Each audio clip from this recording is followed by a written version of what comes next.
साथियों सलाम, नमस्ते, सत श्री अकाल और जय भीम जोहार। साथियों, सरकार का गठन तो हो गया, जिसकी अगुवाई हेमंत सोरेन कर रहे हैं और अब सारे विधायकों को शपथ लेनी है। प्रोटेम स्पीकर भी स्टीफन मरांडी चुन लिए गए और अब सवाल है कि अध्यक्ष कौन होगा, यानी कि स्पीकर कौन होगा। दोस्तों, मैं आपको बता दूं, संविधान के अनुच्छेद 178 के मुताबिक राज्य की हर विधानसभा को उसके सदस्यों को अपना एक अध्यक्ष और उपाध्यक्ष चुनने का अधिकार है। तो यहां लगता है झारखंड में उपाध्यक्ष चुनने की परंपरा अब खत्म हो चुकी है, बारी है अध्यक्ष की। तो अध्यक्ष कौन होगा? जो गुजरात टेन्योर है उसमें रविंद्रनाथ महतो अध्यक्ष थे, यानी स्पीकर थे। तो क्या वे रिपीट किए जाएंगे या और भी कई नाम दोस्तों चल रहे हैं।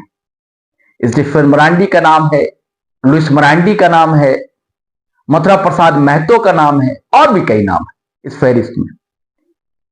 लेकिन यह सवाल अब यह उठा दोस्तों कि जिस ढंग से यह सरकार आई है, जिस बड़े बहुमत के साथ हेमंत सोरेन की अगुवाई वाली सरकार, इंडिया गठबंधन सरकार, तो क्या उपाध्यक्ष का भी चयन करेगी? क्योंकि कई विधायक हैं जो नाराज भी बतलाए जा रहे हैं, मंत्री नहीं बने हैं। स्टीफन साहब ने भी मंशा जता दी थी, रविंद्रनाथ महतो ने भी अपनी इच्छा, अपनी हसरत छुपाई नहीं थी मंत्री बनने की। इसके अलावा और भी राजेश कच्छप है कांग्रेस के और भी कई लोग हैं। रामेश्वर उरांव है सीनियर लीडर कांग्रेस के। अध्यक्ष तो कहा जाता है कि जो सत्ता जिसकी संख्या ज्यादा है उसका अध्यक्ष होगा। इन गठबंधन में देखिए क्या होता है। अब कब यह उपाध्यक्ष हुआ, यह मैं आपको बता देता हूं दोस्तों। पहले विधानसभा का गठन हुआ 2000 से लेकर 2004 तक, तो इंदर सिंह नामधारी स्पीकर चुने गए थे, यानी कि विधानसभा के अध्यक्ष थे इंदर सिंह नामधारी। 29 मार्च तक थे 2004 तक। और ठीक उसके बाद बागुन सुमरई बड़े सीनियर लीडर हुए, झारखंड के सांसद भी चुने गए थे। तो उन्हें जो है उपाध्यक्ष चुना गया था 29 मार्च 2004 को और 29 मई 2004 तक कार्यकारी अध्यक्ष रहे और उपाध्यक्ष रहे। उसके बाद सबा अहमद को एक बार विधानसभा का उपाध्यक्ष बनाया गया था। उनका कार्यकाल था 12 जनवरी 2005 से 1 मार्च 2005 तक। यह भी कार्यकारी अध्यक्ष रहे और उपाध्यक्ष रहे। तो क्या इस बार भी कुछ ऐसी स्थिति है, या अध्यक्ष कौन होगा, स्पीकर कौन होगा? क्योंकि देखिए, कहते हैं ना, किसी भी गाड़ी को चलाने के लिए एक चालक की जरूरत होती है, उसके सहयोगी की जरूरत होती है। तो कह लीजिए संचालक तो यही होते हैं विधानसभा के, जो सुचारू ढंग से विधानसभा को चलाते हैं, अध्यक्ष और उपाध्यक्ष। कभी अध्यक्ष अनुपस्थित रहे तो उपाध्यक्ष सीट संभालता है और विधानसभा का संचालन करता है, सदस्यों को नियंत्रित करता है, शोर शराबा ना हो, विधेयक अगर पारित हो रहा है तो ठीक ठाक ढंग से बहस हो, फिजूल वाद विवाद ना हो। ऐसी कई जिम्मेदारियां हैं। अब बड़ी जिम्मेदारी का पद है। परंपरा रही है कि अक्सर अनुभवी और वरिष्ठ लोगों को स्पीकर बनाया जाता रहा है। इस वीडियो में दोस्तों हम इसी की चर्चा करेंगे कि कौन होगा अध्यक्ष या उपाध्यक्ष कौन होगा। इससे पहले कि वीडियो को शुरुआत की जाए दोस्तों, आपसे वही आग्रह है, गुजारिश है कि आपने अगर हमारा चैनल सब्सक्राइब नहीं किया है तो कर लीजिए, और सब्सक्राइब कर लिया दोस्तों तो ज्वाइन भी कर लीजिए, आप मेंबर बन जाएंगे। और साथियों, एक और आग्रह गुजारिश है कि जीटी रोड लाइव एक अकेला प्रयास है, आप थोड़ी बहुत आर्थिक मदद हमारी कर सकते हैं। हमारा यूपीआई नंबर है 8083557257। आप गूगल पे, पेटीएम कर सकते हैं। और साथियों, वीडियो धड़ाधड़ फटाफट खटाखट शेयर करें, लाइक करें, कमेंट करें, थोड़ी देर की ब्रेक लेने दें।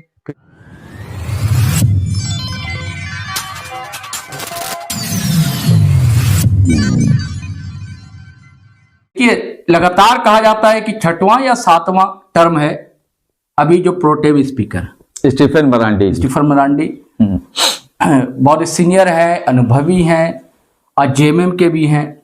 और इनकी बहुत हसरत रही, तमन्ना रही। उन्होंने एक दो जगह मीडिया में बयान भी दिया कि उनका मन था कि इस बार हेमंत बाबू ने मंत्री बनाएंगे, लेकिन मंत्री तो बनाया नहीं गया, प्रोटेम स्पीकर बनाया गया। तब कुछ हलकों में यह भी चर्चा चल पड़ी है कि क्या प्रोटेम स्पीकर ही स्पीकर हो जाएंगे। अब यह देखने की बात होगी कि क्या होता है। उसके बाद दो तीन और भी कई सीनियर हैं। जैसे बात सामने आ रही थी कि मंत्री पद की रेस में मथुरा प्रसाद महतो भी हैं। 5वीं बार या चौथी बार जीत कर आए हैं मथुरा प्रसाद महतो। बड़े कम सीनियर हैं, अनुभवी हैं, सीनियर लीडर। और बड़ा समाज है झारखंड का, कुर्मी महतो समाज, उस समाज से आते हैं, जिसके बारे में कहा जाता है कि उनकी 16% के आसपास आबादी है, एक निर्णायक मत है। और इस चुनाव में महतो समाज ने एक अच्छी भूमिका भी निभाई है। कहा जाता है कि उसी कारण से एनडीए हार गई यहां पर। तो मथुरा प्रसाद महतो का भी नाम चल रहा है प्रोटेम स्पीकर के, ये स्पीकर के लिए। और जो प्रोटेम स्पीकर है स्टीफन मरांडी, इनका भी नाम चल रहा है। और एक और नाम सामने आ रहा है, नेत्री है वो, डॉक्टर लुइस मरांडी, क्योंकि वो भारतीय जनता पार्टी में थी। उस टेन्योर में रघुवर दास के टेन्योर में मंत्री भी रही थी। और हालांकि पहली बार वो हेमंत सोरेन को ही हरा कर आई थी। वो उनके नाम एक ये भी ऐतिहासिक तथ्य रिकॉर्ड है। लेकिन वो भारतीय जनता पार्टी से इस्तीफा देकर जेएमएम का दामन थामा और चुनाव लड़ी जामा से, और हराया भी, जीत गई। हाँ, और जीत कर आई हैं। तो वो आएंगी क्या? तो अब देखिए क्या होता है। मतलब ये 3-4 नाम है। और एक और नाम है जो सिटिंग पिछले बार रहे, रविंद्रनाथ महतो। तो इन 4 का नाम है। अब देखिए क्या स्थिति होती है आसिफ भाई। लेकिन हमें ये थोड़ा समझाएं, हम ये समझना चाहते हैं, क्योंकि बहुत ही टेक्निकल चीज होता है विधानसभा का सत्र। बहुत ही ज्यादा इसमें जो जनता, खास करके जो पॉलिटिक्स करते हैं, जो नेतागिरी में इंटरेस्ट लेते हैं, उन्हें काफी दिलचस्पी होती है विधानसभा का जब सत्र शुरू होता है। और कहा जा सकता है कि पूरी झारखंड की नजर उस वक्त सत्र में रहती है, पूरे मीडिया की नजर सत्र में रहती है। तो पिछले अगर हम सरकार की बात करें, जो 2019 में हेमंत सोरेन की सरकार थी, तो उसमें रविंद्रनाथ महतो जी स्पीकर थे। और मुझे ये लगता है कि उनका जो कार्यकाल रहा ये बहुत ही शानदार और बहुत ही खूबसूरत रहा। माने कहा जा सकता है कि जिस तरह से विपक्ष हमलावार होता था, चूंकि उनकी उस वक्त मेजोरिटी भी थी, अच्छे अच्छे नेता बोलने वाले थे, जैसे हमने पिछले वीडियो में बताया कि बोलने वाले नेता तो आउट हो गए हैं। तो उस वक्त वो बहुत ही शालीनता से, रविंद्रनाथ महतो जी बहुत ही सादगी से किसी भी जो मामला उलझता था सदन के अंदर, उसको बहुत आसानी से डील करते थे। उनकी जो वाणी थी बहुत ही शांत, माने सुरीली, माने चेहरा ही उनका बहुत शांत हो जाता था। और जेएमएम के जो कार्यकारी अध्यक्ष है और अभी जो मुखिया बन गए हैं हमारे झारखंड के मुख्यमंत्री हेमंत सोरेन, उनके गुडबुक में भी वो आते हैं। तो आपको ये नहीं लगता है, लग रहा है कि क्या रविंद्रनाथ महतो जी को रिपीट कर दिया जाए? और रिपीट कर दिया जाए तो क्यों किया जाए, ये आप मुझे समझाएं। नहीं, बिल्कुल ये मैं कहने वाला था जी। सबसे ज्यादा संभावना उन्हीं की बनती है। और सारी बातें आपने तो खोल दी, सारी चीजें। नहीं, आप मुझे एक्सप्लेन करें। बड़े अनुभवी हैं, क्यों सदन में उनको रखना चाहिए? अनुभवी रहे हैं, बड़े अनुशासन प्रिय है, और भाषाई तमीज है उनके पास, और बहुत अच्छे ढंग से टैकल करते हैं। जितने भी विवाद हुए और विवादित नहीं रहे, क्योंकि स्पीकर का पद जो होता है कभी कभी विवादित हो जाता है। अक्सर विपक्ष जो है लगातार आरोप लगाता है कि ये सत्ता पक्ष का पक्ष ले रहे हैं। तो ऐसे कोई बड़े आरोप भी इन पर नहीं रहे रविंद्रनाथ महतो पर। हालांकि कई मामला आया, खाली बाबूलाल मरांडी को नेता प्रतिपक्ष का मामला को अगर छोड़ दिया जाए तो कोई विवादित मामला हालांकि देखिए वो जो आप शहरोज जी बता रहे हैं, जो मेरी समझ, देखिए वो बहुत टेक्निकल चीज था बाबूलाल मरांडी वाला मामला। एक आरोप को अगर छोड़ दिया जाए तो कोई और किसी तरह के उन पर कोई आरोप नहीं लगे जी। बहुत ही अच्छे ढंग से, अनुशासन व्यवस्थित ढंग से पूरे जितने भी सत्र हुए उसको उन्होंने चलाया है। और वैसा नहीं कि डांटना डपटना और वेल से बाहर कर देना, ये सब स्थितियां आई, लेकिन उस ढंग से नहीं आई। वो अपने भाषाई मर्यादा का उल्लंघन उन्होंने कभी नहीं किया। हाँ, जो एक जरूरी पक्ष होता है कि भाई कोई ज्यादा शोर शराबा करता है, क्योंकि अक्सर होता है कि जो विपक्षी नेता होते हैं वो कई बार मतलब अपनी मर्यादा लांघ जाते हैं और संसदीय मर्यादा को लांघ जाते हैं, यहाँ पे भाषा को लांघ जाते हैं। एक बात है कि आपने बोला कि मर्यादा को लांघ जाते हैं, तो पिछले का जो सरकार चली, सत्र जो हुआ वहां पे विधानसभा में स्पीकर यही थे, तो मर्यादा को लांघा गया है, ऐसा नहीं है। यही तो मैं कह रहा हूँ। हाँ, मर्यादा को बहुत लांघे है विपक्ष वाले। मैं कह रहा हूँ, यही बात मैं बता रहा हूँ कि तो इस कारण से ऐसी स्थिति आई। तब फिर स्पीकर के सामने फिर कोई सामने फिर हल नहीं होता है, कोई जवाब नहीं होता। फिर एक यही जवाब होता है कि उसको भैया मार्शल से बुलाकर भैया आप थोड़ी देर के लिए बाहर चले जाइए, या फिर एक यह उपाय होता है कि स्थगित कर दिया जाए। कई लोगों को किए भी थे ये, नहीं वो स्थगन मतलब सत्र का स्थगित कुछ देर के लिए, 1 घंटे के लिए, 2 घंटे के लिए किया गया था। कुछ विधायकों को किया गया था। नहीं, सिर्फ विधायकों को नहीं, सस्पेंशन की बात नहीं कर रहा हूँ। अच्छा, सत्र स्थगन होता है 2 घंटे के लिए, अब लंच के बाद सदन चलेगा, हुआ जी, ऐसी स्थितियां होती हैं जी। लेकिन किसी तरह का कोई विवाद और वैसा नहीं, बड़ी साफ सुथरी छवि रही है और ठीक ठाक ढंग से चलाया उन्होंने। रविन्द्रनाथ महतो ने, बड़े समझदार हैं, सज्जन व्यक्ति भी हैं और सुलझे हुए हैं। हालांकि इनका यह था कि ये भी मंत्री बनना चाहते थे, ये स्पीकर पद चाहते थे कि छोड़ना बड़ा विवाद होता है, बचना चाहते थे, लेकिन जब मंत्री इनको नहीं बनाया गया। अच्छा, ये इनको लालसा थी कि हम मंत्री? हाँ, इनको लालसा थी जी, इनको लालसा थी कि हम मंत्री बनाया जाए, हेमंत बाबू मंत्री हमको बनाए। अच्छा, अगर मंत्री नहीं बनाया गया तब उसी दिन से ये तय हो गया था कि स्पीकर जो है फाइनल है। हाँ, इनका मोटा मोटी। हाँ, रविन्द्रनाथ महतो ही बनेंगे। अच्छा, जब प्रोटेम, अपनी बात पूरी होने दीजिए, लेकिन जब प्रोटेम स्पीकर जब बनाया गया स्टीफन मरांडी को, तो तब फिर एक सवाल खड़ा हुआ कि वे सबसे सीनियर हैं, क्योंकि जब उन्होंने कह दिया कि मैं मंत्री बनना चाहता था, प्रोटेम स्पीकर ने भी कहा जी, क्योंकि हमेशा क्या होता है कि बहुत से जो वरिष्ठ होते हैं, पिछले बार भी प्रोटेम स्पीकर इनको बनाया गया। तो और एक बार ऐसे ही मैं आपको बता दूं, एक बार टेकलाल महतो बड़े सीनियर कुर्मी समाज के नेता हुए, उनको भी एक बार प्रोटेम स्पीकर बना दिया गया, तो उनका समाज समझ लिया कि स्पीकर बना दिया गया। अब पूरी मिठाइयां बंटने लगी समाज में।